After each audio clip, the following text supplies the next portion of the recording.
I'd love to turn it over to Jim Sharone, who is the maintenance manager. Is that your official title, Jim?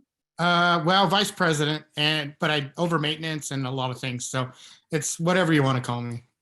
Rockstar, which Yeah. is the lead one of the lead rock stars at First Rate Property Management, vice president, and he does an amazing job, not only helping see properties kept in good condition, but rehabbing them into good condition, and knowing all the ins and outs of what that does for rents, what that does for values. I do a ton of work with First Rate. They're a true collaborator and team member. Jim will help weigh in on cost estimates or rental values. So Jim, let's try to get you to share your screen. I have to stop sharing my screen so you can share yours.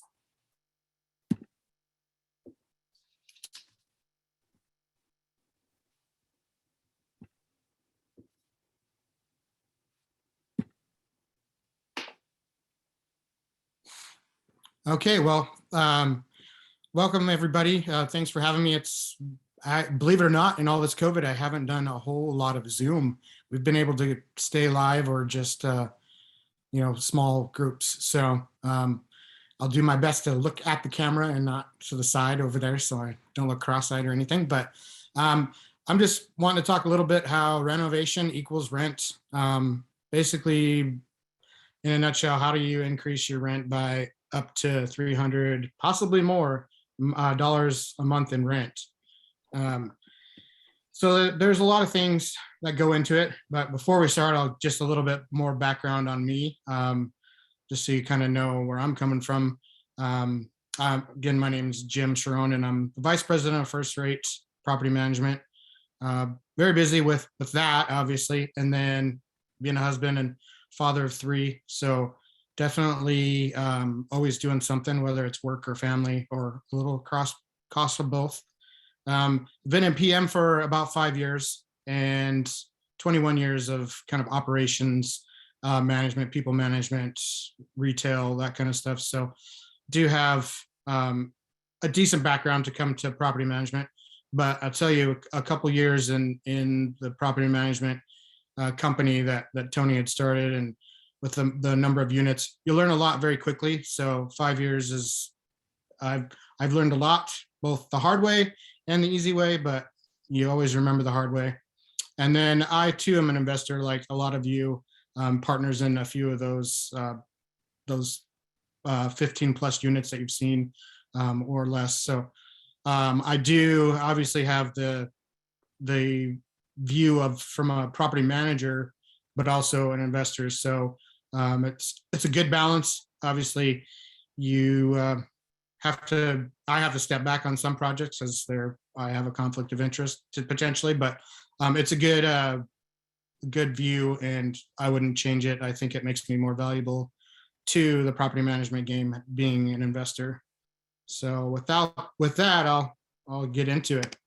And that's the $1 million question: is it worth it? Why should I put $10,000 to $20,000 into a single unit? Why is that really worth it? And the answer is typically yes. There's a couple strategies that a lot of people use, and there's hybrids of those, but I don't see times where the answer is not yes, in my opinion. So what if your strategy is just straight up cash flow? I just want my monthly income, and that's how a lot of people are. Well, even then, it still makes sense in the long run. Obviously, short term, you're putting in $10,000 to $20,000 is a probably 3 to 5 year payback. And I will say, my disclaimer is I'm not a tax advisor, accounting. So a lot of this is, there are tax benefits to capital expenditures, and I'll leave that part as that. There are benefits there, so ask your accountant or those kinds of things on that. But it's more than just shelling out $10,000 to $15,000, $20,000 to get your rents up. There's some fringe benefits there. And to sum it up, in my opinion, the only time reno doesn't make sense to me is if you don't have the funds. Obviously, you don't. If you don't have the cash, then that's a different issue. But if you do, I don't see a time where what if property value? Again, if you're ever going to potentially sell, then you won't have a problem, because if you look a little bit further down, there's for a good rule of thumb, it's simplified math. Again, this will fluctuate based on the market, but simple math is for every $100 you're able to increase your revenue, your income, in this case rent, your property value increases by about $18,000. So if you invested $15,000 into a unit and it resulted you in $300 more a month in rent, your property value has gone up by about $54K. Again, it only cost you 15 to get it, so now you're netting almost 40,000 in value, plus you still will get those potential tax benefits, and you're obviously getting more rent each month, so your monthly income has gone up. So Jim, another point on that, simple math might makes a lot of sense, and I don't see why you would not do it. And again, in my opinion, but again, money, that's the key. So Jim, then you might, before you okay, jump well, on. what renovations will get me the most rent? Well, and it is a canned response. It depends. Not every renovation or not every upgrade is necessarily going to get you what you're after. There are times where you're going to over renovate, and you're just wasting money technically, because whether you put 20,000 or 30,000, you're still probably equating to about the same rent. So you want to be careful, because you can over renovate and not see a return on your investment. So how do you get around that, or how do you know what to upgrade, or what finishes to do? Well, I would say just let the area, the complex, and or take your updates. Now, I won't go too far into your anticipated tenants. There's fair housing and all that stuff, so you have to make it available for all. But if you know, hey, it's near BSU, chances are your anticipated tenant's going to be a student. But can't guarantee that. But for an example, North End, you have a North End unit, a nice unit in North End, and you're replacing the countertops. It probably makes sense to go to the quartz versus just a laminate, or leaving them as is, or even refinishing them. But you've got a kind of an average kind of looking complex across the street from BSU. I wouldn't say you want to do quartz. Chances are students aren't going to care as much. And if you offer just a laminate countertop or even a refinished countertop versus quartz, in my opinion, that's not going to make much, if any, difference in rents. And obviously, the nicer you make it, the more desirable it will be. It's just, you can't put a dollar amount. Like if you do granite, you'll get another $50 a month. So that's kind of proceed with caution. Not every upgrade is going to get you more rent. It's going to depend on a lot of things. To try to help with that these are some potential updates that we've done, tried and true. I do have some kind of before and after pictures just to give an example, and some little tidbits I'll try to embed in this for those people that may not know about it. A lot of this is straightforward, but I'll touch on. Jim, question. Before you move on, I'd love to go back to the point you were just making about reasons to upgrade. And I think I've heard your team say before also, there's a, what would we almost call it? But a cost benefit to upgrading, or maybe deferred maintenance. You talk about before how it actually ends up costing you more to fix things. And so if in some of these, the opposite, not upgrading, is also, just putting things on autopilot, how does that have an impact? If you upgrade nothing, where is that cost to deferred maintenance? Okay, well, that's complicated, but I guess I'll try to simplify it as much as possible. Is if you defer maintenance, chances are you're going to have to address it down the road. And whatever it is one, we know prices in the valley are going up. So even if it causes no more damage or there's no other side effects, the cost is going to be higher. Also, if you're doing it while tenants, or in the unit, say whatever you end up having to update anyway, it's going to cost you more. It's going to disrupt the tenant, and you're going to be doing it probably at the least opportune time, versus if you're proactive about it, you're going to be able to get it done where you're not impacting others. You can kind of do it on your own account. If you do all of this at the same time, you're usually able to save costs based on one vendor can do multiple things. But if you piece and part it as time goes on, those trip charges or added costs will go up.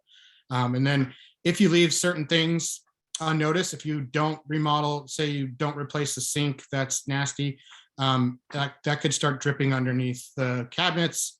And so you would have caught it earlier, and now it's not just the vanity you have to fix, you have to tear out the floor and remediate. So it can definitely snowball. But if at the very least, pay for it now, because I don't anticipate costs going down. Thank you. Yeah. All right. So potential upgrades. A lot of this will seem straightforward, so I'm going to skip over most of it. You can kind of read it and make sense. But I will touch on a few things. So there's some cabinet fronts and faces. A website called CinchKit, cinchkit.com is where we're doing those. You can basically just replace your cabinet fronts, so the doors and drawers, and then they give you a matching paint of whatever style you pick for the faces of the cabinets and any exposed sides. And I do have a before and after picture of that. Those are probably averaging about $1,500 to do a kitchen and bathroom versus $5,000-6,000 for new cabinets. And this company they're about 7 to 10 days out. So it's not, because they fabricate it as soon as you order. As you know, a lot of stuff is hard to get right now. So cabinets, that could be months. Cabinet fronts, that's literally, like I said, 7 to 10 days. So that's a good one. Removing walls, if obviously there's a lot to that as far as if they're load bearing or not, but if they're not load bearing, it's a simple entry closet or something that's really breaking up the flow. Everybody is still into the open concept, so sometimes that makes sense. Obviously, if you're having to get a structural engineer and all that stuff, I'd say it doesn't make sense.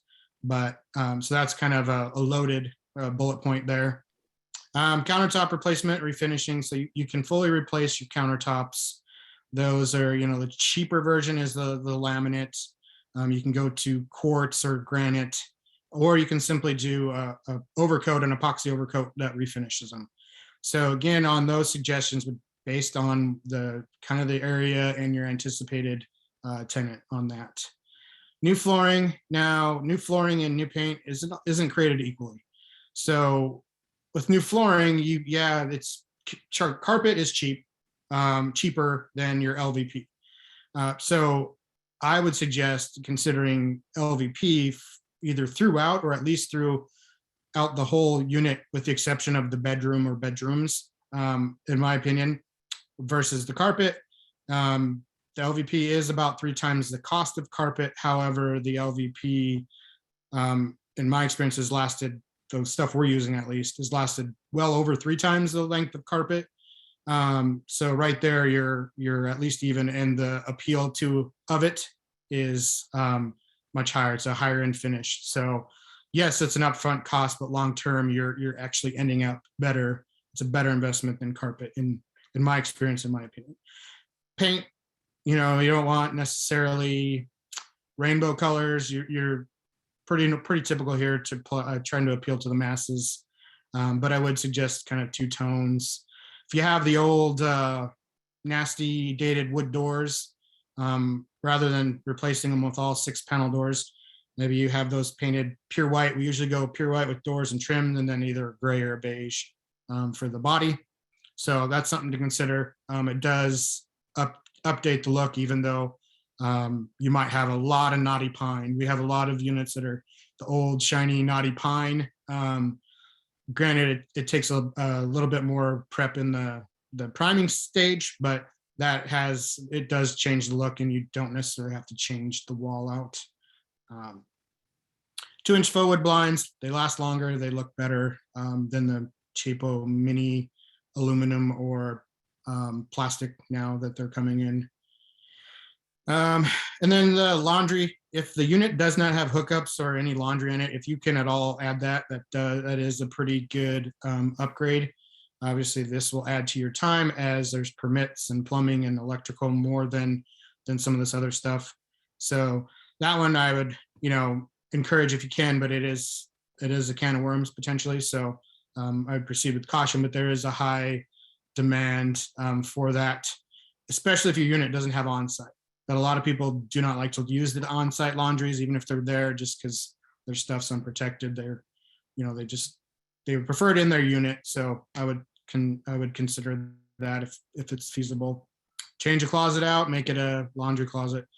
And then don't forget about curb appeal. One thing I'll say is you do all these updates on the inside and the outside doesn't look great, you almost wasted your money.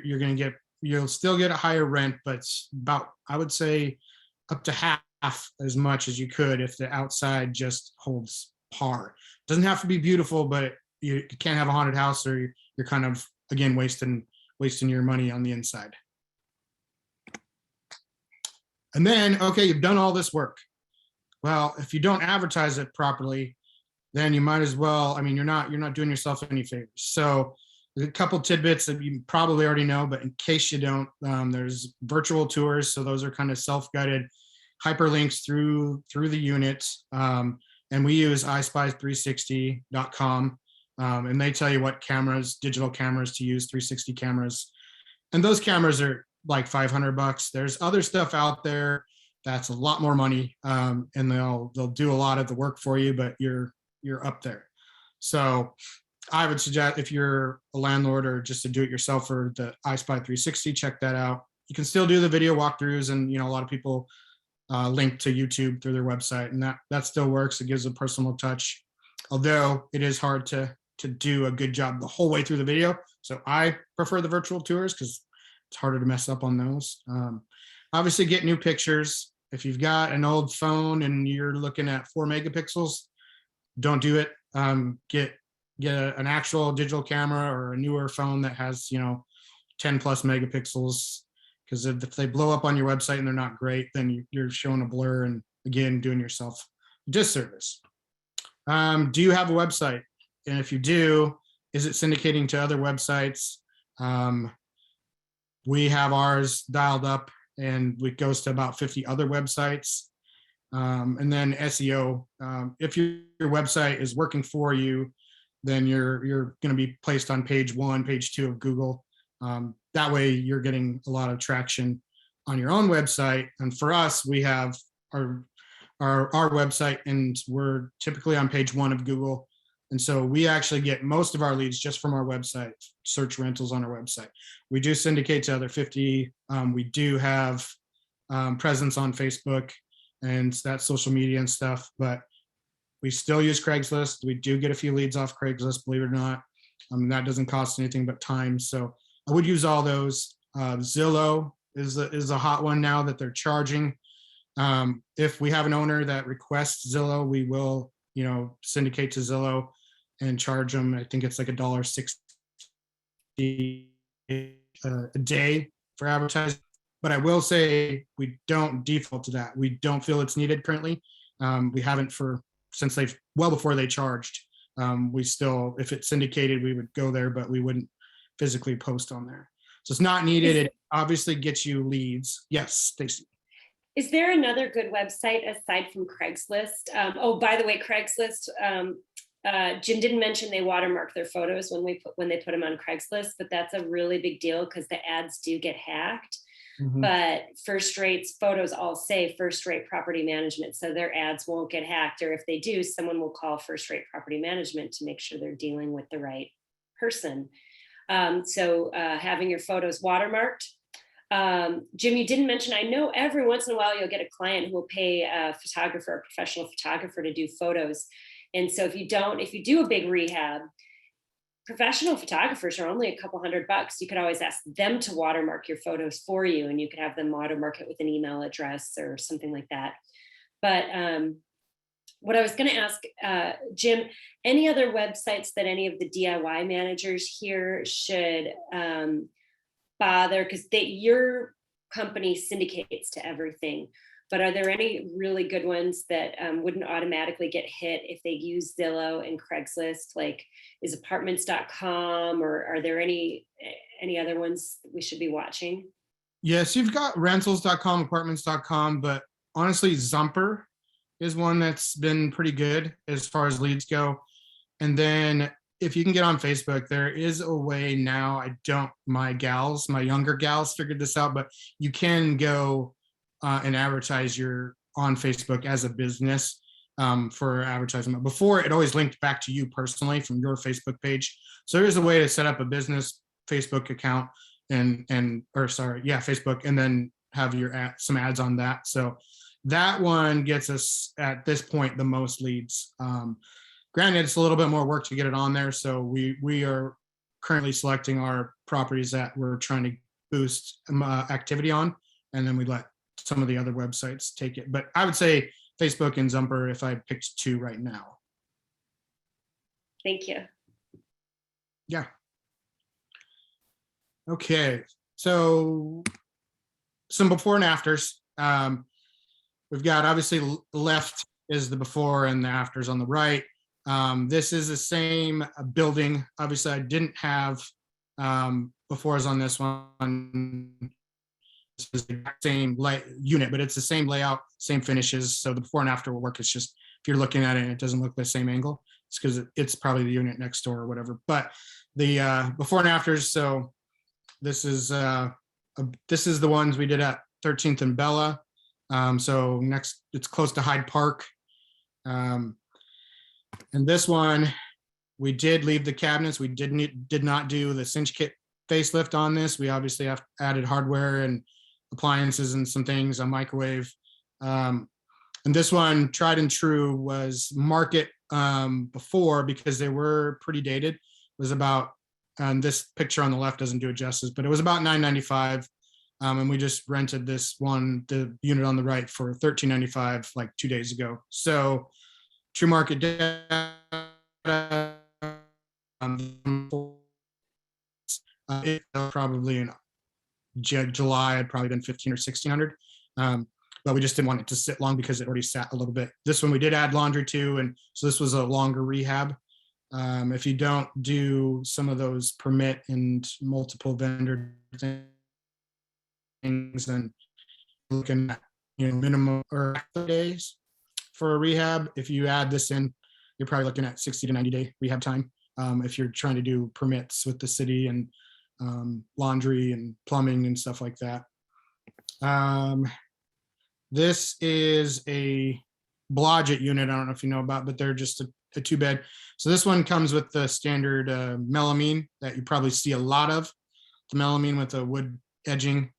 This is a cinch kit, new countertops and new fixtures in this one, and new flooring. But you can see the cabinet faces is the big one here, and this is the kitchen. So it just shows the difference. New appliances, a sink, a different faucet, and updated lighting. So that was our handyman did the work on the cabinets. It's very easy. You have to, the hardest part of your cinch kit is just get the measurements right, because if you do it right, they'll fabricate it. They send you that comes with soft close hinges and pulls and whatever accessories. So again, you're looking about 1,500 with labor versus about 5,000-6,000 to do that. Obviously, if your cabinets are in bad shape on the inside, it's not necessarily a good candidate, but if all you're wanting to do, they're functional and you're just wanting to dress it up, it will do its job, especially with these white melamines, because the insides of them are white. And so you don't notice a difference. You think those doors went there the whole time, but you can kind of see a difference in updating it. This unit was a $300 difference in rent. This was done in the summer. And this was, I think the market out here was also $995, and it was a $1,295 Reno, or might even be $1,350, but for sure it was the 300 mark. And Jim, would you mention why you're doing hardware on those white cabinets?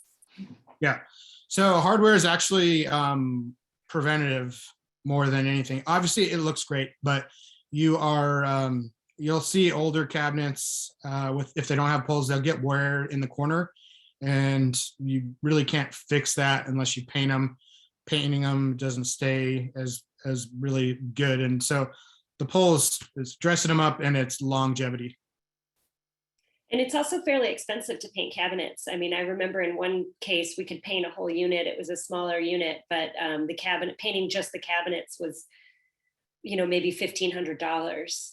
Yeah, at least 1,000 for painting them, and you're talking 1,500 for new faces. So it's definitely worth a difference. AVID Investors, has anyone here already put LVP, luxury vinyl plank flooring, into any of their units that you would speak about? No? We've got some in some of ours. We haven't had many turnovers, but I like it. What was an average cost? I don't know how big that unit was, but what would people be looking at to put in LVP at their next flooring change? For that, so like a standard 2-bedroom, reasonably sized, 2-bedroom, 1-bath, you're probably looking about 4,000 for that, and you're probably looking about less than 2 for carpet. So it is 2 to 3 times as much, but it lasts. So it depends. The biggest cost is the labor on it, actually. So depending on how much prep they need to do. So with that flooring, the one we use is actually a waterproof. It's actually glued down, huge I forget the milliliters, but it's got a big wear on it. And it can be, one piece can be pulled up, so it's not click clack.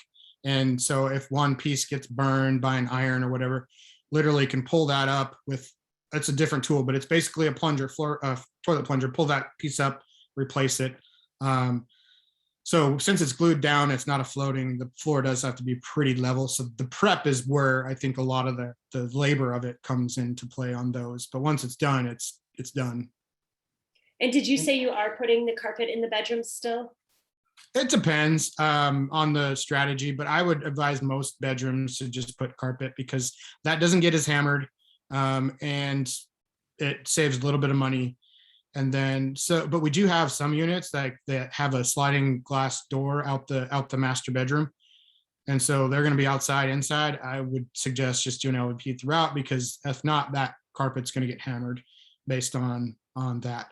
So otherwise the theory is they've already dried out their feet, they've gotten the mud off on the LVP, and by the time they get to the bedroom, their shoes aren't as dirty, and the bed takes up half of it anyway. Yes, also they're more likely to use a rug, like an entry rug, but carpet's like, it's carpet. There's already a rug there. Some of the bedrooms that have like master bedrooms where you're traipsing through for the bath, I would also suggest probably just going LVP throughout, just because there is a traffic pattern. But if you've got just 2 standard bedrooms, no master, I would suggest just keeping that carpet. Hey, Stacy, this is David. Can you hear me? Yes. Tell us your question, David. Not really a question. You asked about people talking about LVP.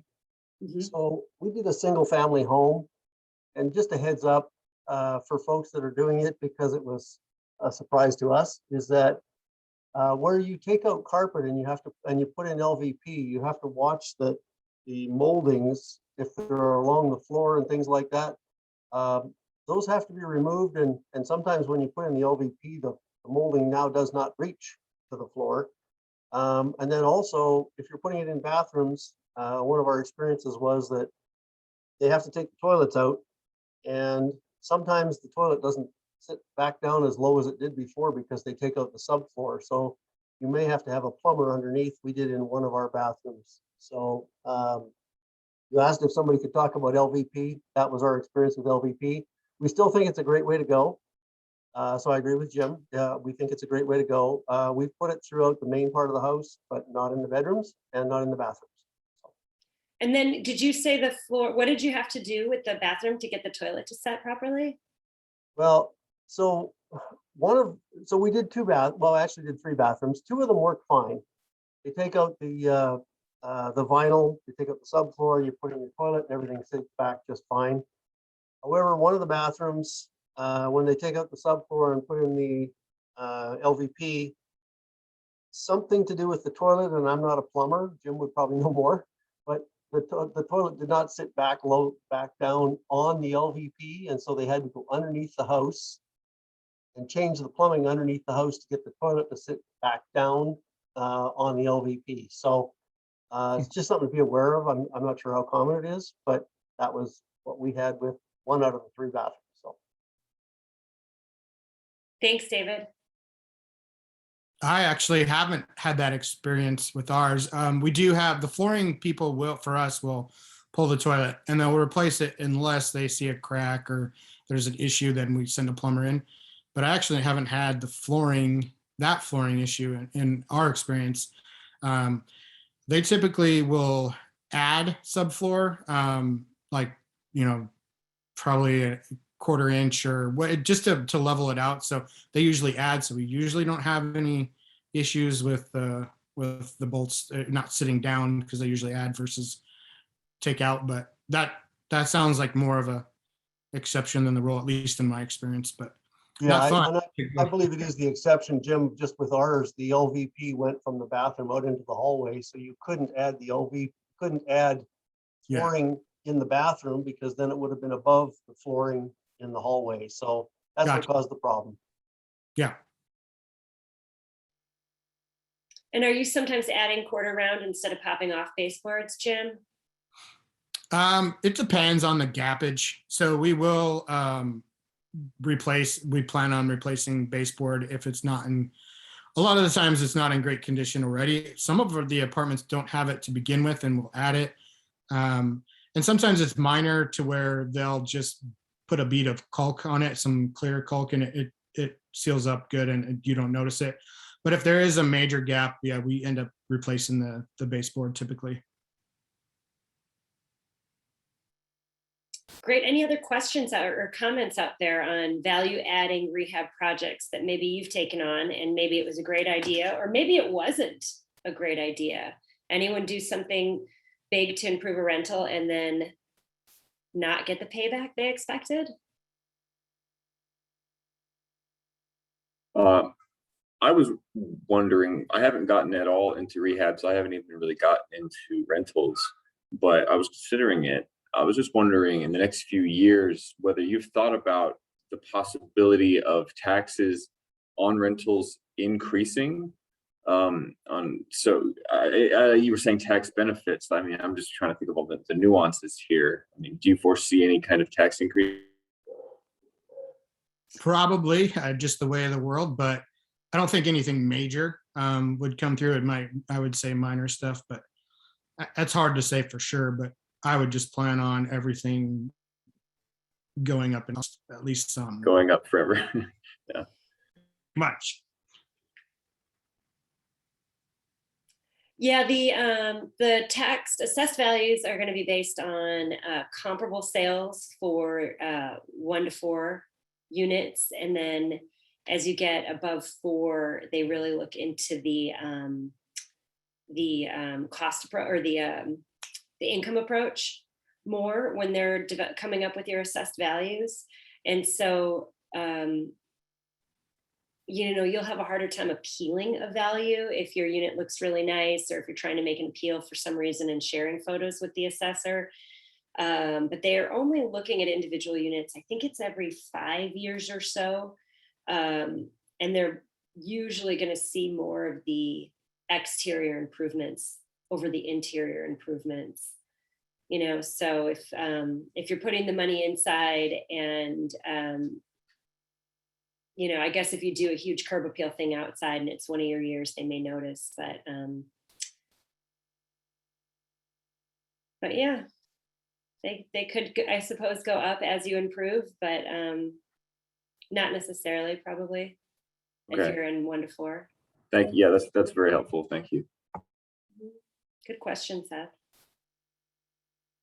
What else for questions, comments, thoughts? Questions for Jim? Yeah.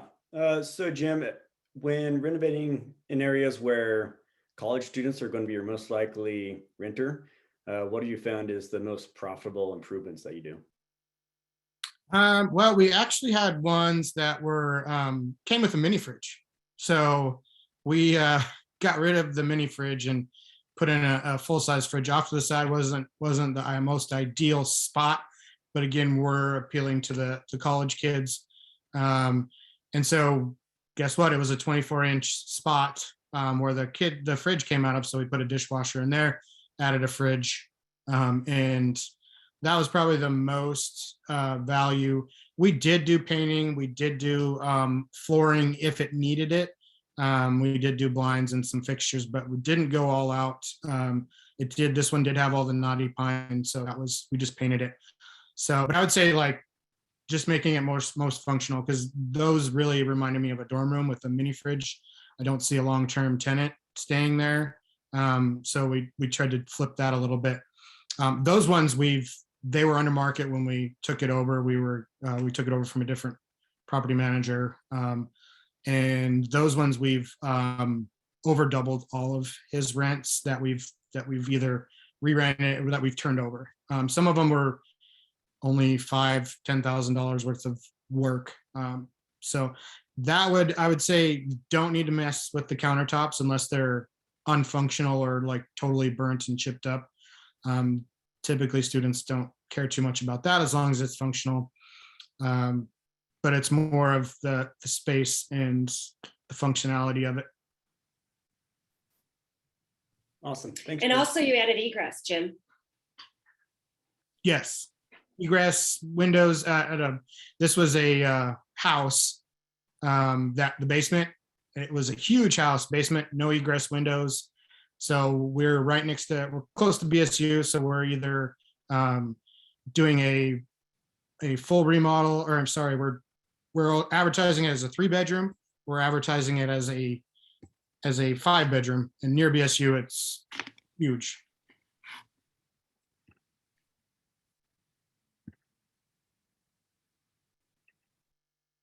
Jacob, was that you who was about to say something? Or was that? Oh, no, I was just saying thanks for the input. Was all I was trying to say. Cool. Jim, I stopped your screen share. Okay, that's why it went dark. What else for questions? Adding those bedrooms with egress windows in the BSU area was huge because you have to be careful marketing a room as a bedroom if you don't have egress, and First Rate's really good about helping protect owners from unnecessary liabilities.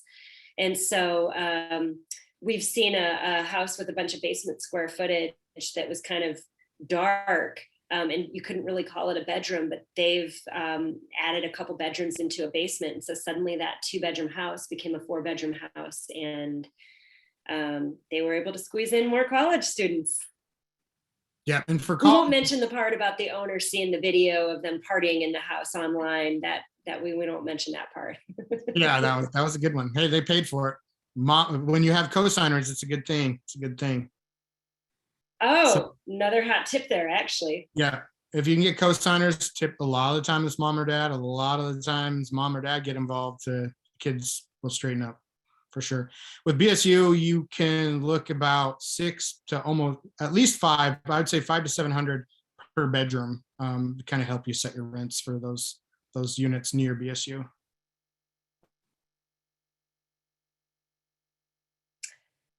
Well, last call for questions. Avid investors, any other questions or comments on Jim's presentation?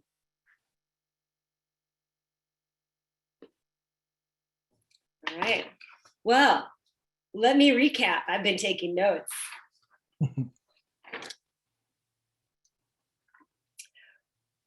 Okay, so what I've heard Jim from First Rate Property Management share with us avid investors today is that you can get big payback on some of your bigger investments, and you can also thwart deferred maintenance in the process, boost curb appeal. And Jim, what was that payback number that you gave? Sometimes it takes how many years to pay back a full remodel? It's 3 to 5 years, typically. 3 to 5 years. So you'll get higher rent, and within 3 to 5 years, you'll pay off that big investment in your property through that higher rent. And in the process, you're going to have a nicer unit.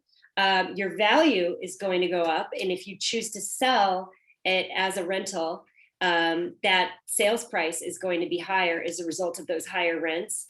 Again, you're avoiding deferred maintenance. You're not as outdated. You're going to attract more people. So when the market is maybe vacancy is higher, your unit might rent faster.